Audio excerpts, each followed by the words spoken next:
Morning and welcome back to another new blog. তো কেমন আছো তোমরা সবাই? আই হোপ সবাই খুব ভালো আছো, সুস্থ আছো। আমিও খুব ভালো আছি। এখন ওই বাজে 8টা মতো। আজকের ভিডিওটা এখান থেকেই শুরু করলাম।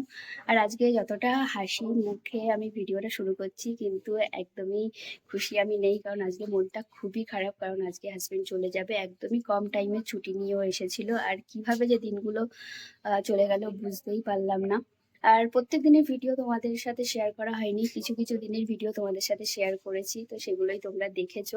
কারণ ওর সাথেও কিছুটা টাইম কাটিয়েছি, আর কিছু কিছু তোমাদের সাথে শেয়ার করেছি। আজকে আছে অনেক কাজ, কারণ যেহেতু চলে যাবে, রান্না বান্না আছে, তারপর ওর ব্যাগ প্যাকিং আছে। কারণ ব্যাগ প্যাকিং সব আমাকেই করতে হয়, ও কিছুই করে না। ও শুধু জাস্ট বলে বলে দেয়, তারপরে আমাকে সব ব্যাগ প্যাকিং করতে হবে। তো অনেক কাজ রয়েছে এরকম টুকটাক। তারপর বাড়িতে ইনভার্টারের ওটাও এখনো পুরোপুরি সেট হয়নি, সেটাও সেট হচ্ছে। পাপি এসেছে, তো সবকিছু মিলিয়েই আজকে প্রচন্ড বিজি ডে আমার। তো ভিডিওটা তোমরা দেখতে থাকো। আই হোপ আজকের এই ভিডিওটা দেখতে তোমাদের খুব ভালো লাগবে। সো ভিডিওটা দেখতে থাকো, এনজয় করতে থাকো। তো এখানে বসিয়ে দিয়েছি চিকেন হতে, আর এখানে হলো ভাত। আজকে শুধু চিকেনটাই হবে, অন্য আর কিছু হবে না। কালকে 2 রকমের তরকারি রয়ে গেছে, তো মা বললো আর কিচ্ছু বানাতে হবে না, শুধু আজকে চিকেনটাই হোক। তো এখানে চিকেনটা হচ্ছে, আর আমি একটু বাইরে আসলাম। এসে দেখি হাজব্যান্ড এখানে কাজ করছে, ওদিকে শ্বশুরমশাইও কাজ করছে। কালকে তো সোলারটা এসে ওরা লাগিয়ে গেছে, কিন্তু কিছু ইলেকট্রিকের কাজ বাকি ছিল। কালকে যেহেতু শ্বশুরমশাই ছিলেন না, ওই জন্য ওটা আর হয়ে ওঠেনি। আজকে ওনার ছুটি আছে, ছুটি নেই মানে একটু পরে যাবেন উনি ডিউটিতে, তো তার আগে এইগুলো ঠিকঠাক করে দিয়ে উনি যাবেন। আর এখানে হাজবেন্ডও বাপিকে একটু হেল্প করে দিচ্ছে।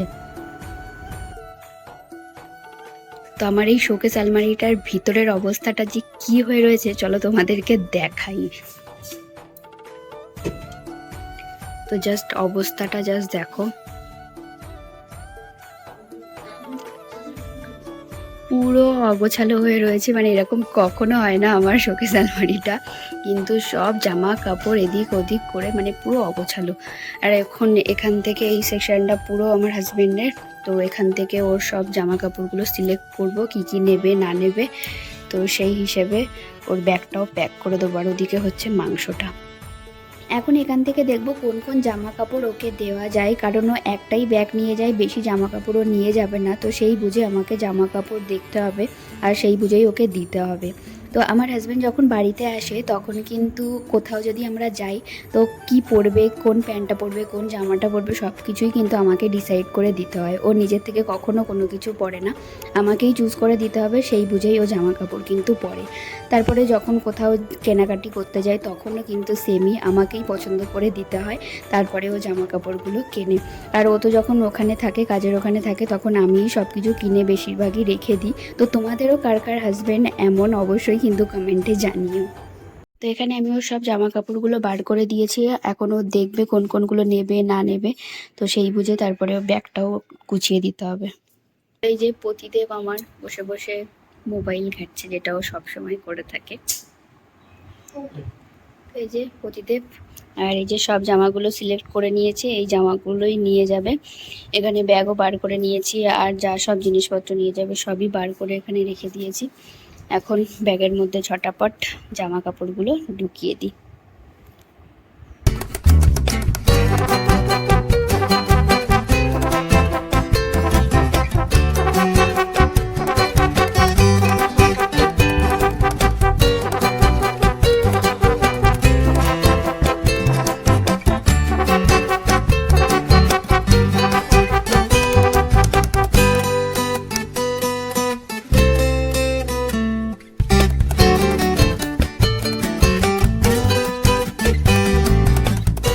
এই যে ব্যাগ গোছানো আমার কমপ্লিট, আর মোটামুটি ঘরের সব কাজই কমপ্লিট হয়ে গেছে। এবার যাবো হলো স্নানে। শ্বশুরমশাই এদিকে ডিউটিতে বেরিয়ে গেলেন, এখন ওই বাজে 11টা মতো। তো ট্রেন টাইম হিসেবেই উনি বাড়ি থেকে বার হন।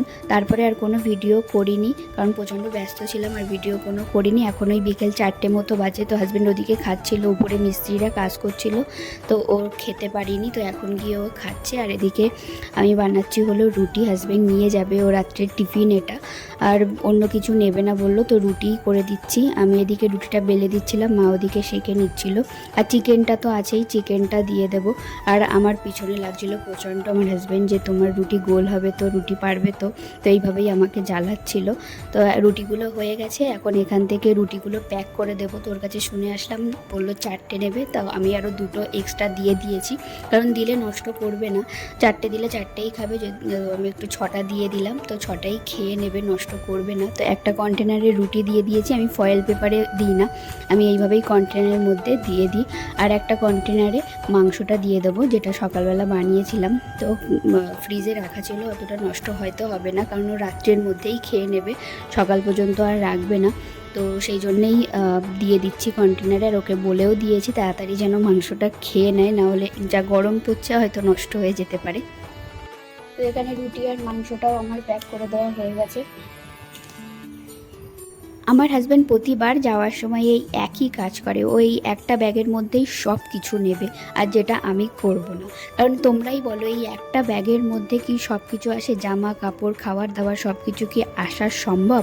তো আমি এই আলাদাভাবে প্রতিবারই এই ব্যাগটা করি, আর ও প্রতিবারই চেঁচামেচি শুরু করে দেয়। তো এই ব্যাগের ভিতরে একটা জলের বোতল দিয়েছি এরকম বড়, তারপরে হলো টিফিনটা দিলাম, 2টো ফল দিয়েছি, আপেল দিয়েছি, কলা দিয়েছি, তারপরে একটা বিস্কুটের প্যাকেট, সব কিছু এটার মধ্যে গুছিয়ে দিয়েছি। কারণ নিজে থেকে কখনো কিচ্ছু কিনে খাবে না ট্রেনে, যদি গুছিয়ে দেওয়া হয় সেটাই খাবে, তাছাড়া কিন্তু বাইরে থেকেও কিচ্ছু খায় না। তো সেই বুঝেই আমাকে গুছিয়ে দিতে হয় ওকে। এই যে টাইমটা কতটা কষ্টকর শুধু তারাই জানে যাদের হাজব্যান্ডরা বাইরে থাকে। তাদের হাজব্যান্ডরা যখন যাওয়ার টাইমটা হয় তখন যে কি ফিল তারা করে শুধুমাত্র তারাই জানবে যাদের হাজব্যান্ডরা বাইরে থাকে। আর এই টাইমটাতে আমি নিজেকে যে কতটা শক্ত করে থাকি সেটা শুধুমাত্রই আমিই জানি। আর আমি না ভিতর থেকে প্রচণ্ড দুর্বল একটা মেয়ে, প্রচণ্ড দুর্বল আমি, কিন্তু বাইরে থেকে আমি প্রচণ্ড স্ট্রং। আর এটা কেন বলছি, কারণ আমি কখনো কাউকে বুঝতে দিই না যে আমি কি ফিল করছি বা কষ্টে আছি, আমি কখনো কাউকে বুঝতে দিই না। আমার হাসি মুখটা সবাই দেখে, কিন্তু আমি যে কতটা কষ্টে থাকি বা আমি কষ্ট পাই আমি সেগুলো কাউকে কখনো বলি না। আমি হয়তো এরকমই একটা মেয়ে। আর যাদের হাজব্যান্ডরা বাইরে থাকে তাদের দিনগুলো যে কতটা কষ্টকর হয় সেটা শুধুমাত্র তারাই জানে।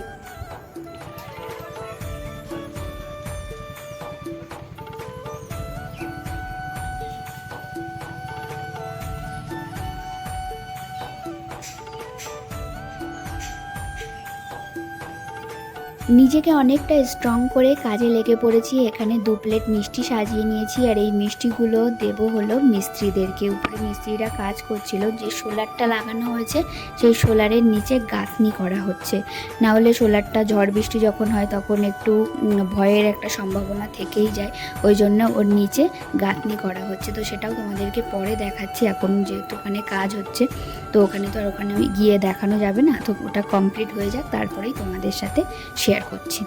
তো এই যে নিচে দেখতে পাচ্ছ এই গাঁথনিগুলোই করা হয়েছে, আর এগুলো করা হয়েছে এই জন্যেই যাতে ঝড় বৃষ্টি হলেও, মানে মেনলি ঝড় হলেও যাতে কোনো সমস্যা না হয়, তো সেই জন্যেই কিন্তু এইগুলো করা হয়েছে। হাজব্যান্ডের এই সব জামা কাপড়গুলো এখন ঠিকঠাকভাবে গোছাবো, গুছিয়ে এই ঘর থেকে ওই ঘরের আলমারিতে গিয়ে রাখবো। তো হাজব্যান্ড বাড়ি আসার আগে আর যাওয়ার পরে এটা আমার প্রতিবারেরই ডিউটি থাকে। ও যখনই বাড়িতে আসে তখনই ওই আলমারি থেকে এই শোকেস আলমারিতে নিয়ে আসি জামা কাপড়গুলো, তারপরে যখন ও চলে যায় তখন আবার এই শোকেস আলমারির থেকে জামা কাপড়গুলো নিয়ে ওই আলমারিতে নিয়ে যাই। এটাই আমার প্রতিবারের কিন্তু কাজ থাকে।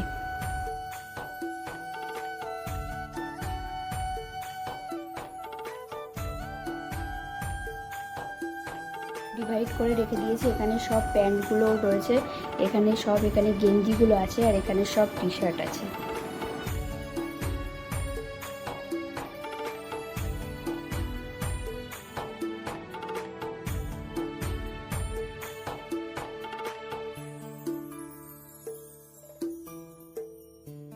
তো আজকের এই ভিডিওটা রাখলাম এইটুকুই। তো তোমাদের এই ফুল ভিডিওটা কেমন লাগলো অবশ্যই কমেন্টে জানিও, আর কোথাও একটু ভালো লাগলে এই ভিডিওটা একটা like, comment, share and subscribe করে দিও।